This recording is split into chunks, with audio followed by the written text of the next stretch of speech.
Good evening and welcome. Tonight we'll be going over the history and geography of the Abyei area. Now, this is a very contentious little part of the world, as you can see by its borders here.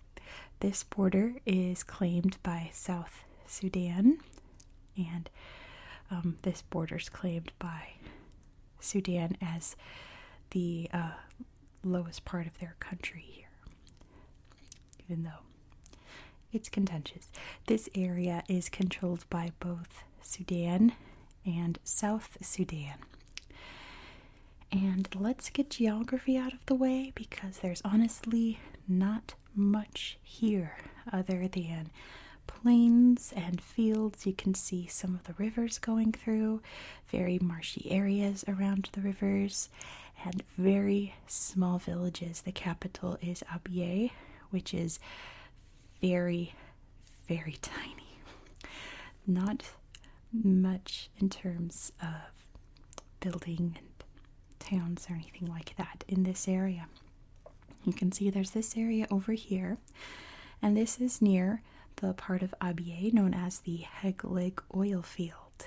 There is an abundance of oil in Abyei, so you can kind of see why both sides want to be a part of Abyei, right?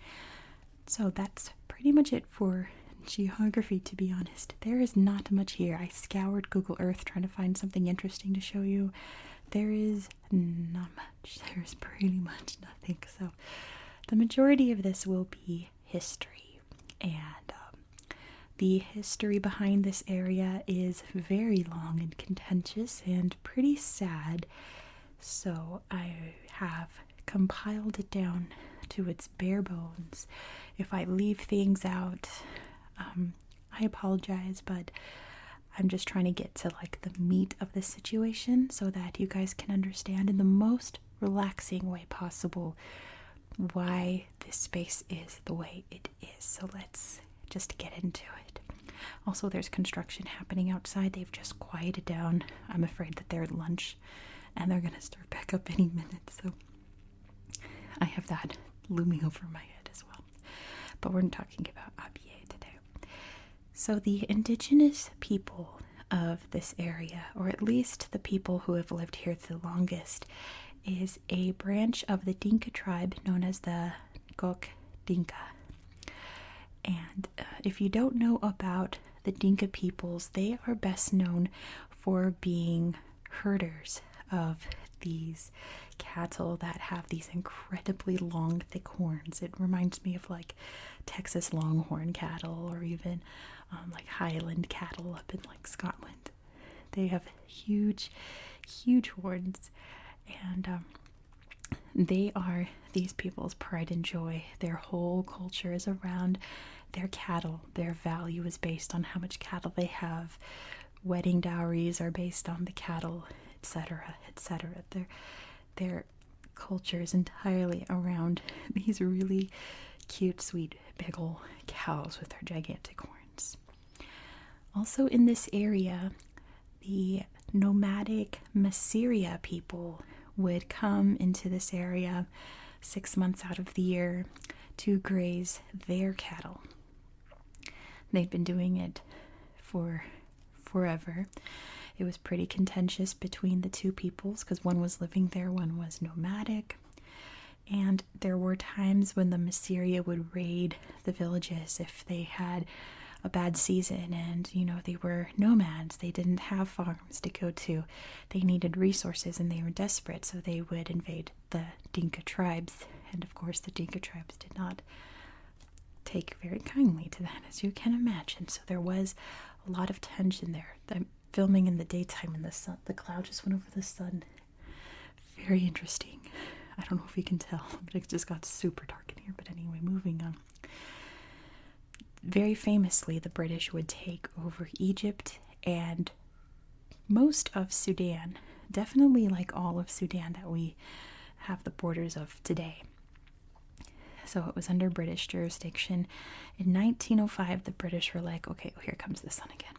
The British were like, we're going to fix this. We are going to establish permanent territories for all of these people, which obviously did not work out very well. One, because the Dinka had been living here for centuries, and most of them were being kicked out into the West Kordofan area to make room for the Massyria, who they were settling into the area.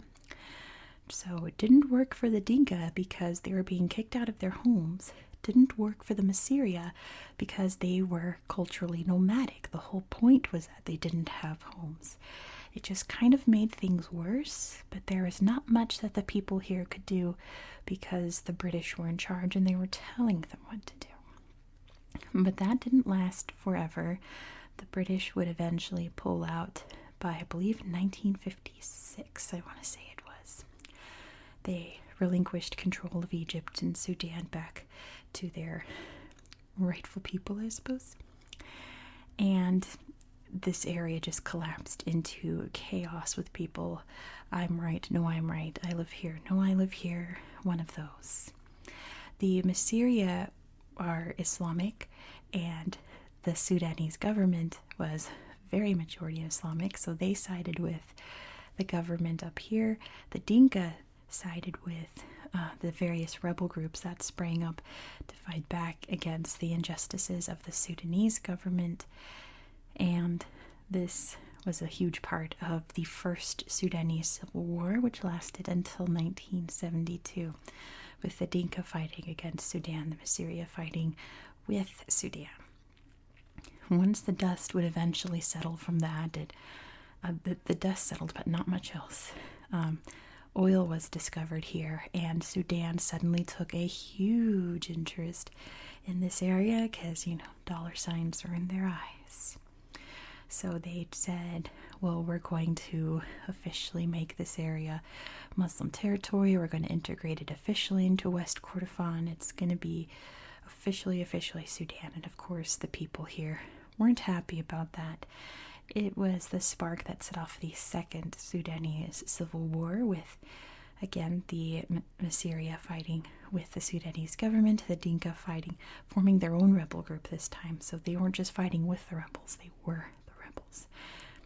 And it was very contentious and very horrific, as you can imagine.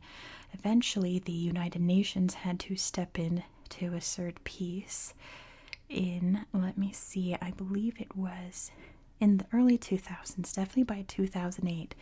The United Nations had to occupy this area, and they declared it a militant-free zone, a gun-free zone, a weapon-free zone, a demilitarized zone. That's the word I'm looking for. It was demilitarized. Weapons became illegal while the UN peacekeepers were here. And, you can only do so much on that front. Violence still continued, definitely by 2008, once the plans for South Sudanese independence really started to get rolling. It was, well, who's going to control this area? Because Sudan is profiting off of it from the oil fields, but it's also more culturally South Sudanese because of the Dinka people living there. They attempted to draw a border. Violence broke out due to the agreements or disagreements. Violence broke out no matter what decision was made about the Abyei area. In 2011, the people of South Sudan got to hold a referendum about whether or not they could create their own country and become independent from Sudan. And as you can tell, they voted for independence and they became their own country in 2011. Abyei was promised a referendum that year as well to see if they wanted to join South Sudan. It never has happened. Whenever the ball sort of started to get rolling for it, violence would break out and it would just never be scheduled. So these people living here have been promised a referendum for a long time. I want to say they started the plans for the referendum in 2008, 2009.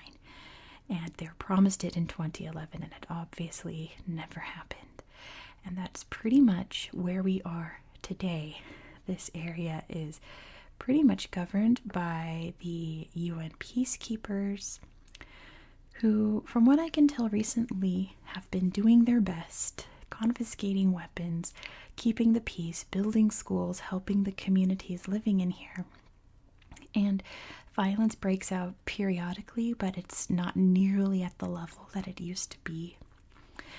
It's just, when do these people get to leave? You know, when do the peacekeepers pull out? Because the minute they do, it's all going to collapse back into chaos again.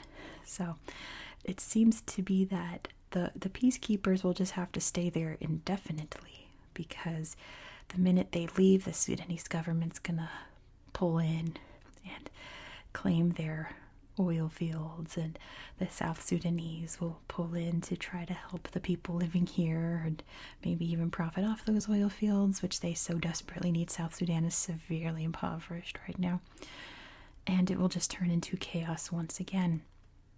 So really the only thing keeping even the minimum levels of peace in Abyei is the United Nations peacekeeping mission, which is kind of a bummer, but it is what it is. You know, if that's what's needed for peace right now, then that is what is needed for peace. And pretty much that's it. That's where we are today in Abyei. Very barren place. There's really a lot of nothing there. Just some rivers and marshes, little villages, and of course the oil field. Would this conflict even occur if there was no oil field? I don't believe so. I believe the whole root of the problem is currently the oil field. I think the ethnic tensions are not nearly as bad as they used to be. It's still there, but not nearly like it used to be in the early 2000s when it was really at its peak. You know, you can see like Darfur over here. I think everyone remembers the conflict in Darfur, right? It was not as bad in this area, but it was still very bad. And yeah, that's essentially where we are today. Is it part of Sudan? Is it part of South Sudan? What do I think? Yes, is what I think. I think that these people should be able to have their referendum and have an official vote, and the UN can assist with the transition and just let it be that. There are people whose homes are here, but there's also like peoples whose jobs are here. It goes back to the whole herders versus nomads thing. Like, the nomads work here. They need this land to survive, but the Dinka live here, right? This is their home. So who gets to split up the land? Who has the right to say that? It all goes way, way back into history, and there may never be an answer. Maybe, you know, tomorrow there could be a rebel movement that springs up that wants independence for Abyei, and all of a sudden there's Abyei independence freedom fighters fighting for independence. You know, we don't know what's going to happen in this area, but I of course hope that it's nothing but peace and happiness for the people who live here. That's my main concern. Is above all, I just want peace and happiness for the human race. That's all I want. So that's my opinion, and yeah, that's pretty much where we are today. I don't know what else to say without getting into nitty-gritty details about the violence, and I'd rather not talk about nitty-gritty details about the violence, so we're going to leave it at that. Thank you so much for watching. If you found this interesting, please subscribe, because this is an ongoing series where I'm going to every single region around the world and talking about its history and geography. Next, we're going to go to Indonesia, which I'm very excited about. And I really hope that you found this video relaxing and educational, and I hope that you have a very good night.